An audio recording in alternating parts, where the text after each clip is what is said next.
단 하루라도 좋습니다. 그때 그 시절로 돌아갈 수 있다면 말이죠. 만일 그 바람을 이룰 길이 있다면 어떨까요? 안녕하세요. 예, 예쁘게 매달렸네요. 자, 준비되셨나요? 추억으로 떠날 준비 말이죠. 그 옛 추억이 왜 이게 슬금슬금 나한테 다가와가지고 살맛 났다 그럴까? 그런 느낌을 받았어요. 여기는 추억으로 가는 길 경상북도 군입니다.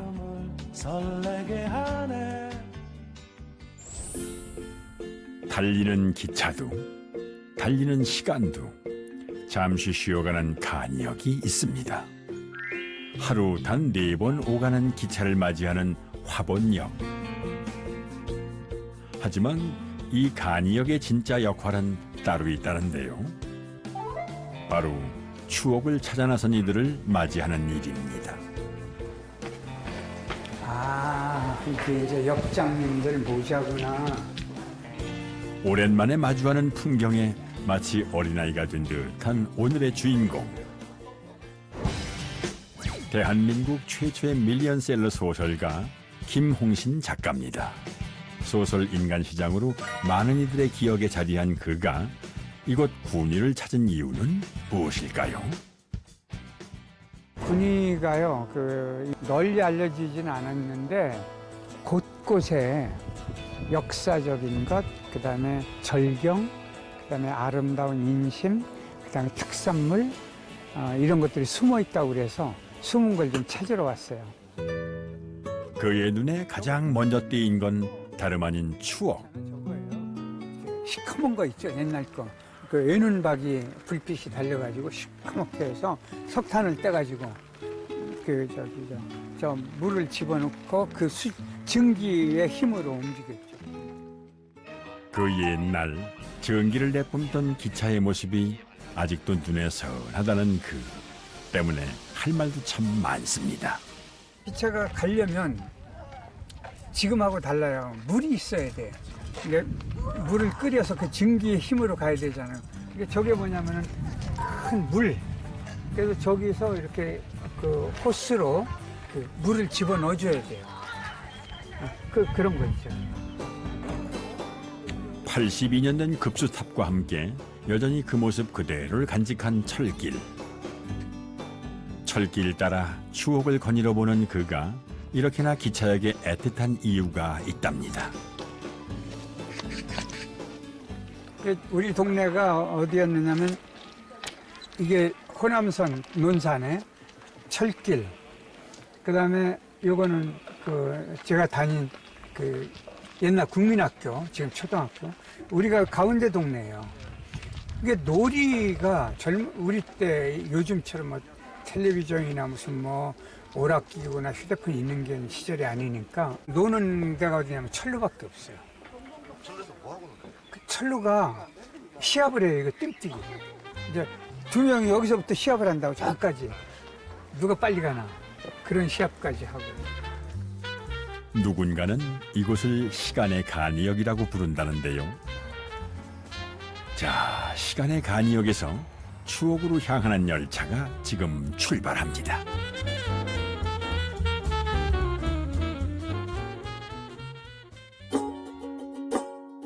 시간이 쉬어가는 곳이 화본역이라면 이곳은 바람이 쉬어가는 곳이랍니다.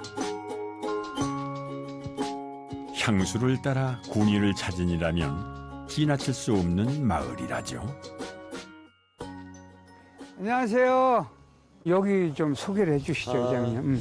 예, 저희 화산마을은 역사가 한 60년 정도밖에 되지 않았습니다. 1962년도 정부의 산지 개간 정책, 그에 따라서 180가구가 집단 이주하면서 형성되었습니다.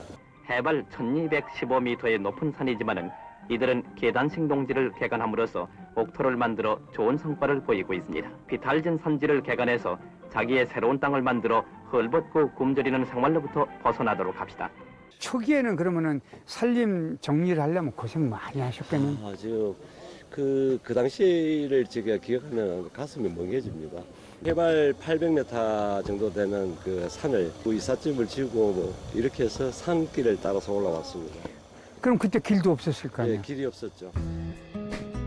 맨몸으로 오르기도 힘든 이 산골에 집을 짓고 밭을 일궈야 했을 만큼 모두가 못 먹고 못 살던 시절이었습니다.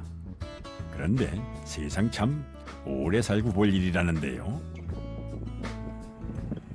저희 마을로 기농 기촌을 하고자 하는 분들이 한 47명 정도 저기에 줄을 서갖고 있습니다. 와, 그럼 증가하는 이유가 뭐죠? 하나같이 하신 말씀이 음. 경관에 반해서 경관에 반해서 예. 이게 진짜 숨겨진 보물 단지 같은 느낌을 받아요. 네, 그렇습니다. 아, 자, 줄을 설 만큼 아름다운 이 풍경을 무려 1000년 전에 먼저 알아보고 터를 잡은 이들이 있습니다.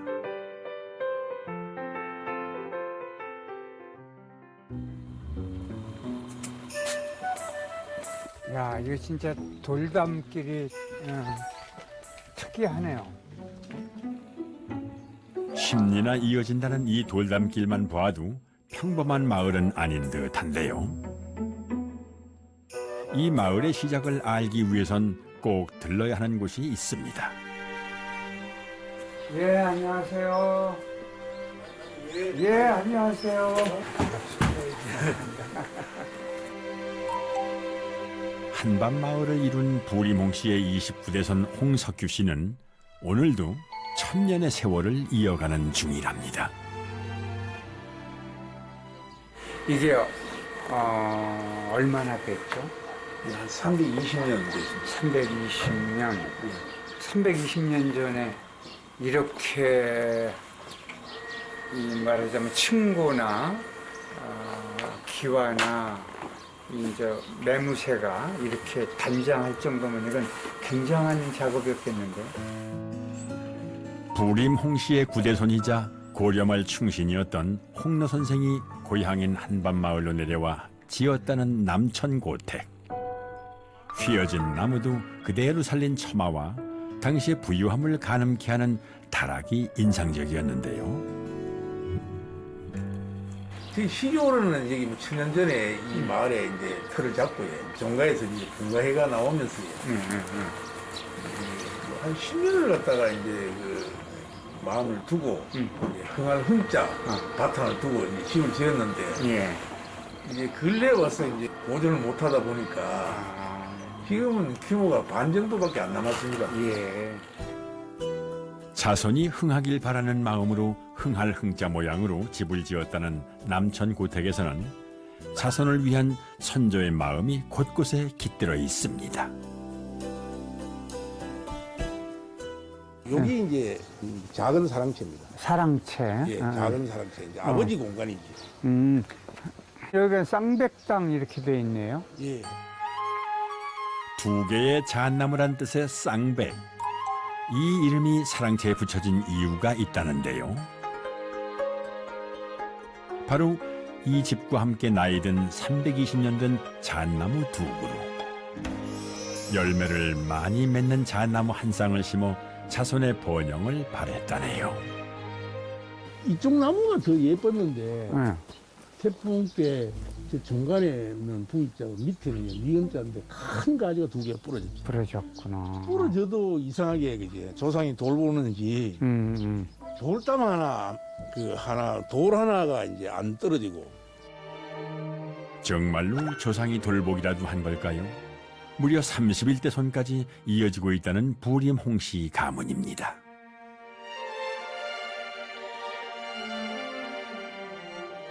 저희 마을에 오셨는데 아침 식사 한 끼 하셔야지. 일이 오랜 세월 이어질 수 있었던 데에는 넉넉한 인심도 한 몫을 했습니다. 화려하진 않아도 마음속 허기를 채우기에는 충분한 한상입니다.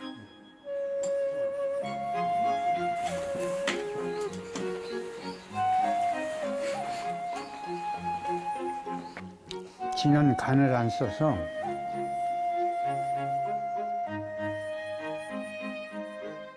간이 어찌 이리 딱 맞는지요. 어느 날 문득 그리워질 것만 같은 맛입니다. 고향 같은 느낌. 가족을 형성하는 가장 중요한 구조 이렇게 보는 거죠. 집만큼이나 많은 의미를 담은 곳 여기 또 있습니다. 바로 학교인데요. 학교는 우리에게 공부만 알려준 것이 아니죠. 이게 뭔가 안으로 이렇게. 아, 이렇게. 아, 안 해보셨어요? 안 해봤어요. 열심히 공부하셨구나. 아, 공부도 안 하고 이것도 안 하고 다 안 했어요. 먹어보기만 했지 이렇게 만들어보긴 또 70평생 처음이라는데요.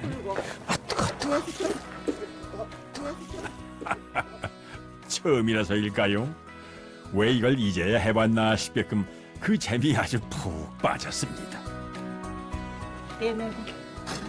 마치 8살 코흘리게로 돌아간 듯 말이죠.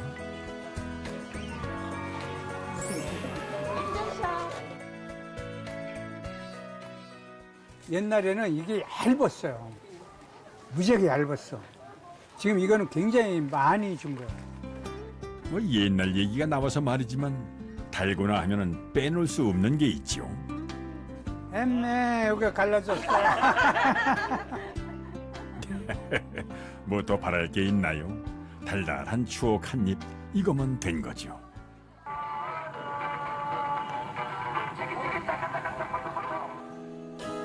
(11년) 전 폐교된 학교를 떠내보내기 아쉬워 추억의 공간으로 꾸몄다는 이곳은 60, 70년대의 생활상을 고스란히 간직하고 있습니다.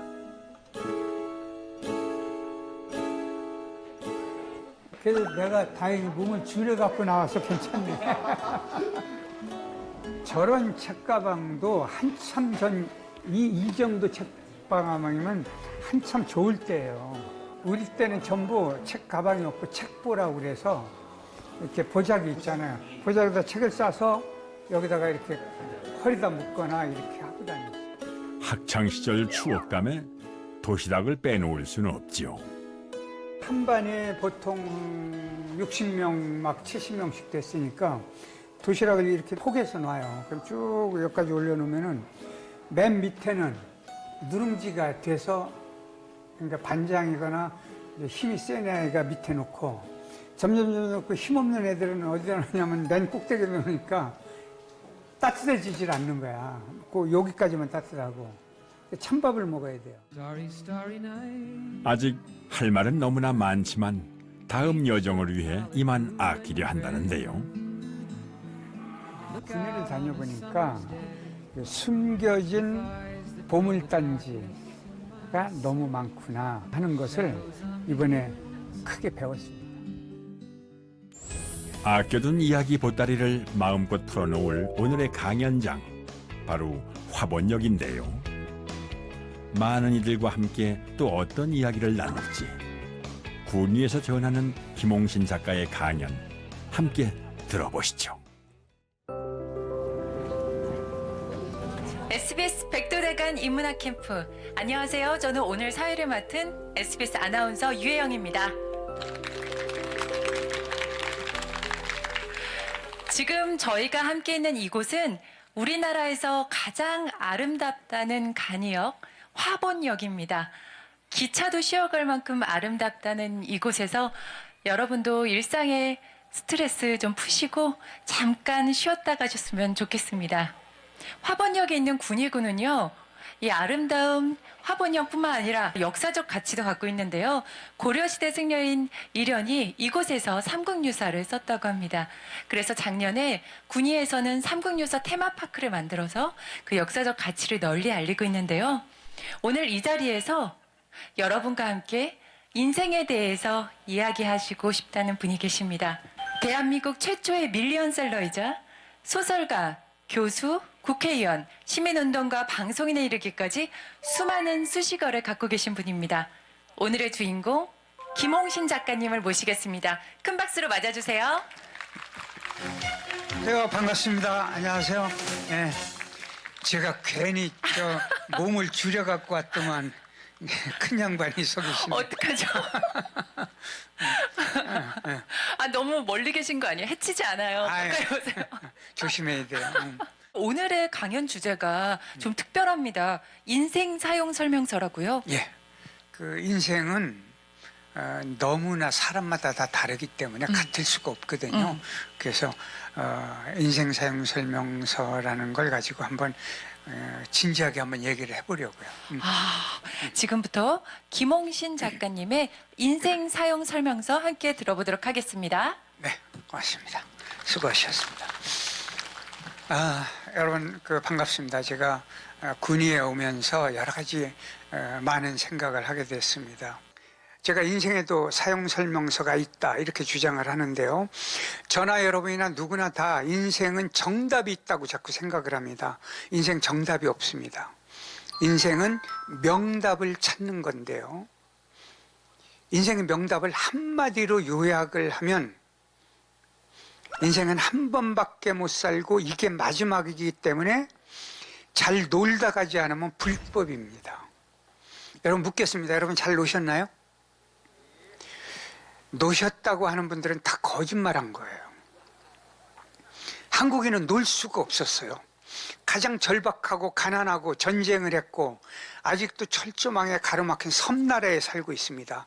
남북 문제가 시끄러워도 할 말 다 못하고 살 수밖에 없는 그런 나라가 세계에서 최단시일에 잘 사는 나라가 됐습니다. 3050 국가가 됐는데 3만 달러를 돌파하고 5천만 명의 인구가 된 세계에서 7번째 나라인데요. 앞에 6개 나라는 모두 다 선진국이거나 그 식민지를 거느렸던 나라입니다. 대한민국만 식민지였고 동족 전쟁을 했고 절박한 가난 때문에 돈 벌어도 쓰지 못하고 안달을 하고 애가 타게, 그 다음에 아이들 걱정 때문에 밤잠을 못 자고 그렇게 산 세월이 너무 길었습니다. 여러분에게 묻겠습니다. 행복 어디에 있죠? 내 마음에. 물어보면 다 내 마음에 있다고 그래요. 묻지 않으면 전부 어디에 있느냐, 마음 밖에 있고 행복은 다 남이 가지고 있습니다. 그 비교법으로 살 수밖에 없었습니다. 왜냐? 짧은 시간에 잘 살려니까 남이 어떻게 사는가를 자꾸 눈여겨보면서 따라가거나 배우거나 경쟁하거나 질투하거나 시샘할 수밖에 없었던 그 시절이 너무 길었기 때문에 한국인은 죽기 전에 10여 년간 전부 병자로 살았습니다. 여러분 묻겠습니다. 왜 사세요? 왜 사세요? 그러면 하나 더 여쭤볼게요. 행복하려고 사는 거잖아요. 그럼 무엇이 행복인가를 한번 생각해 보세요. 뭘 많이 가졌다고? 유명하다고? 남들이 나를 부러워한다고? 그렇다고 그게 행복일까요? 우리는 흔히 그렇게 생각합니다. 근데 그게 아닙니다. 행복이라고 하는 것은 괴로움이 없고 자유로운 사람을 행복한 사람이라고 이야기합니다. 괴로움이 없고 자유로운 사람. 제가 작년 1월에요. 히말라야 안나푸르나를 그 히말라야 12봉을 다 보이는 곳까지 갔다가 내려왔죠. 근데 거기서 제가 그걸 느꼈어요. 그 히말라야 12봉을 보며 경탄을 하면서 왜? 온 우주 역사상 하나밖에 없는 내 자신은 경탄하지 않느냐 이거죠. 그거는 1000년, 2000년도 그냥 있어요, 그 자리에. 그러나 나는 앞으로 몇 년 후에 없어질지 아무도 모릅니다. 그렇게 귀중한 존재인데 왜 나를 경탄하지 않느냐 이거죠. 여러분 경탄하셔야 돼요. 한국인은요, 여러분 한번 보세요. 지금 코로나 때문에 전 세계가 고통스럽을 겪고 있는데 한국이 그나마 참 잘 견디고 있습니다. 다만요, 한국이 아직도 선진국 대우를 못 받는 몇 가지 이유 중에 하나가 뭐냐면은 한국인은 기적을 일궜는데 기쁨을 잊어버렸어요. 이 짧은 시간에 이렇게 잘 사는 민족이 됐지 않습니까? 그럼 이제 기뻐해야 하는데 기쁨을 잊어버렸어요.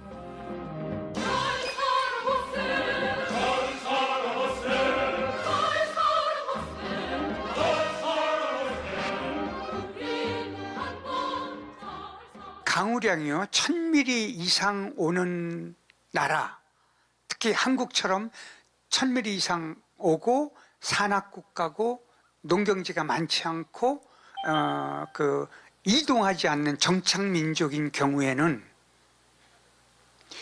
품앗이가 발전하지 않으면 못 견딥니다. 근데 강수량이 1000mm 이하는 밀농사를 짓습니다. 밀농사는요 그냥 씨를 뿌리고 나서 특별히 관심을 갖지 않아도 잘 자랄 수밖에 없어요. 그러니까 그런 곳은 개인주의가 발전합니다. 모두 다 주인 행세를 하며 사는데 한국인은 특별히 뭐냐면 내가 주인이 아니고 우리가 같이 주인이다 라는 인식을 갖고 삽니다. 그렇기 때문에 품앗이 정신이 강한 민족이기 때문에 짧은 시간에 어떻게 됐든지 서로 협력해서 이만한 나라를 만들었습니다. 이제 기쁨도 같이 누려야만 됩니다. 기쁨도, 즐거움도, 재미도 함께 누려야만 합니다. 우리 스스로 바뀌어야 돼요. 어떻게 바뀌어야 될까? 여기 요 근처일 거예요. 그 예천에 가면은 말무덤이라고 있어요. 말무덤이 뭐냐면 타고 다니는 말의 무덤이 아니고 사람 입으로 하는 말의 무덤이에요. 왜 생겼느냐? 임진왜란 때 아마 여기 경상도 이 근처가 전부 인심이 좋았었던 모양이에요. 여기도 마찬가지죠. 군위도. 그래서 이제 저쪽 그 경남 쪽에서 피난민들이 많이 왔습니다. 아이들 끌고 그냥 보따리만 이고 왔기 때문에 배가 고프니까 담 넘어 다녀야 되고 아이들은 철없으니까 싸울 테고 동네가 시끄러워졌어요. 선비들이 모여서 고민을 했어요. 동네가 하도 시끄러우니까. 그래서 어떻게 했느냐. 바위 2개를 마을 중앙과 마을 입구에다가 2개를 갖다 놓고 제갈바위라고 이름을 짓고 그동안 주고받았던 나쁜 말들 욕지거리를 그 한지죠. 한지에다가 쭉 썼어요. 써가지고 구겨서 땅에 놓고 거기다가 큰 사발로 덮어놨어요. 그날부터 이 동네가 조용해지기 시작했습니다. 자, 이렇게 드리는 말씀에 이유가 있습니다. 여러분, 지금 내 마음 속에 있는 근심, 걱정 이런 것들을 묻어야 돼요. 어떻게 묻어야 되냐? 내 마음 속으로 근심, 걱정의 노예가 될 것인가? 행복과 즐거움에 그걸 끌고 가는 주인이 될 것인가를 결정을 해 주셔야 돼요.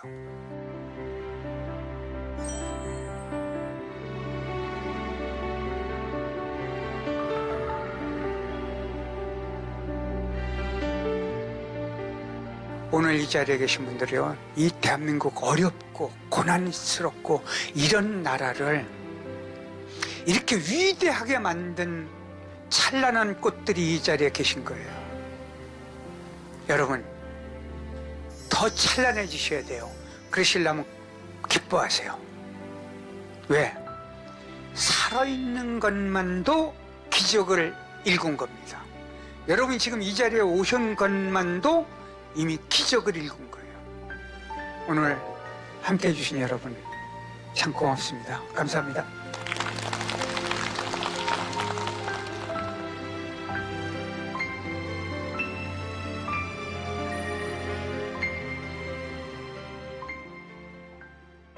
너무너무 좋고 삶의 희망이 되는 것 같습니다.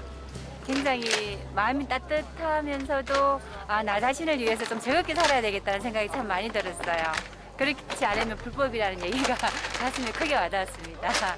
김원신 작가께서 말씀하신 한국의 그동안 기적을 이룬 이런 결과에 비해서는 매우 즐겁지 않게 살고 있다. 좀 더 즐겁게 살았으면 좋겠다 하는 그런 화두를 던져주신 데 대해서 많은 생각을 갖게 되었습니다. 강연하면서 이게 호응도 있잖아요. 그런 것들을 이렇게 가슴으로 느끼니까 오늘 너무 행복했어요. 아주 살만 납니다, 오늘. 기적이 뭐 별건가요? 볕이 좋은 어느 날 동네 한 바퀴 걸어도 보고 그러다 마주한 추억에 반가워도 하고 이렇게 평범한 오늘이 어쩌면 기적의 또 다른 모습일 테죠.